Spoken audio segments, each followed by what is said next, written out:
कहानी संतोष का फल।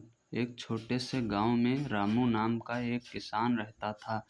रामू मेहनती और साधारण आदमी था, लेकिन वो हमेशा दूसरों की सफलता से जलता था। उसके पास एक छोटी सी जमीन थी, जहां वो अपने परिवार के लिए खेती करता था। उसकी पत्नी सीता हमेशा उसे समझाती कि संतोष सबसे बड़ा धन है, लेकिन रामू इसकी अहमियत नहीं समझता था। गांव में एक नया किसान आया, जिसका नाम था श्याम। श्याम के पास बड़ा खेत था और वो हमेशा अपने खेत में नई तकनीक और उर्वरक का प्रयोग करता था।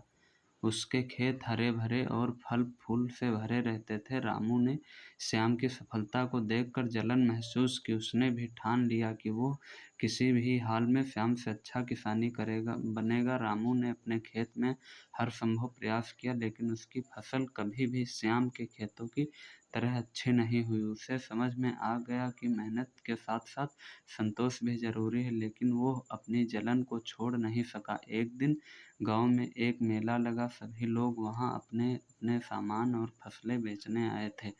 रामू ने सोचा कि वह भी अपनी फसल बेचकर पैसे कमाएगा, लेकिन उसकी फसल के मुकाबले श्याम की फसलें ज़्यादा बिक गई। रामू ने अपने दिल में और जलन भरी और ठान लिया कि वह किसी भी हालत में श्याम को मात देगा। वह अपने खेतों में हर दिन और मेहनत करने लगा, रसायनों का इस्तेमाल करने लगा और अपने स्वास्थ्य की परवाह किए बिना दिन रात काम करने लगा। लेकिन परिणाम वही रहा, उसकी फसलें फिर भी ठीक से नहीं हुई। कुछ महीने बाद गांव में एक बड़ा तूफान आया। श्याम का खेत बुरी तरह बर्बाद हो गया, जबकि रामू की मेहनत और साधारण तरीकों ने उसके खेत को सुरक्षित रखा। इस घटना ने रामू को सोचने पर मजबूर किया।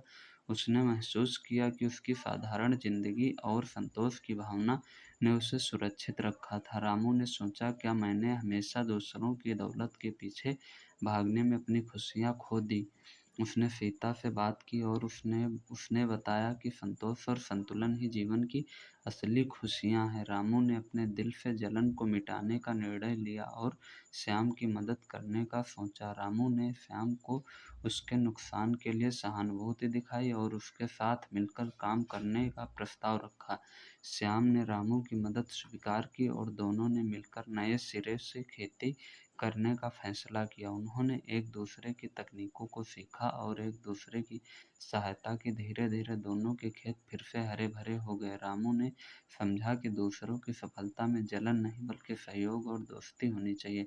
कुछ महीनों बाद जब फसलें तैयार हुई, तो रामू ने अपनी फसल का एक हिस्सा श्याम को दिया। दोनों ने मिलकर अपनी खुशियां मनाई। गांव के लोगों ने उनकी मित्रता की मिसाल दी। रामू ने सीख कि असली खुशी संतोष में है, और जब हम दूसरों की मदद करते हैं तो हम अपनी खुशियाँ भी बढ़ा सकते हैं। सीख इससे ये मिलती है, संतोष और सहयोग की भावना से जीवन में खुशियाँ मिलती हैं। जलन केवल असंतोष पैदा करती है, जबकि सहयोग से सच्चा सुख मिलता है। यह कहानी एक महत्वपूर्ण नैतिक सीख देती है। संतोष और सहयोग जीवन में सच्ची खुशियों का स्रोत है। ऐसे ही स्टोरी सुनने के लिए हमारे चैनल को सब्सक्राइब करिए। हमारे चैनल का नाम प्रीत की स्टोरी है, जैसा कि आप लोगों ने जानते हैं। मैं मोटिवेशनल और हिस्टोरिकल स्टोरी भी अपलोड करता रहता हूँ। इसलिए थैंक यू, चैनल पे बने रहने के लिए थैंक यू।